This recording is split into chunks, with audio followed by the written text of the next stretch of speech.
wallahi duk irin yanda sha'awarka ta ɗauke ba ka iya yin komai, ba ka iya kusanta iyali kwana da kwanakai, wata da watanni ba ka kusanta iyali.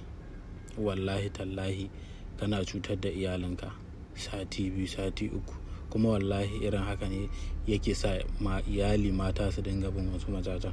Kai kana ganin kamar ba komai bane ba.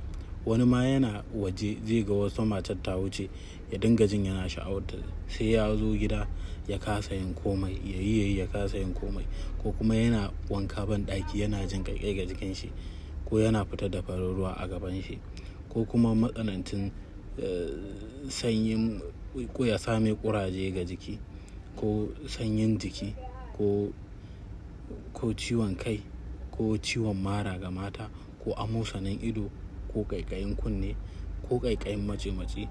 Duk wannan in aka yi amfani da ingantaccen maganinmu za a samu afuwa da izinin Allah subhanahu wa ta'ala. Ko zafin fitsari, wannan ingantaccen maganin wallahi shi zai warkar da duk wannan lalurar. Ko warin baki, ko ciwon baya, in dai an yi amfani da wannan ingantaccen maganin namu da suna na Kandawa, insha Allah za a samu biyan buƙata da izinin Allah subhanahu wa ta'ala. Ka manta da following da liking da sharing da yan uwa su amfana.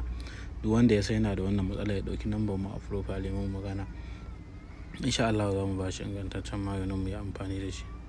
Allah sa mu dace.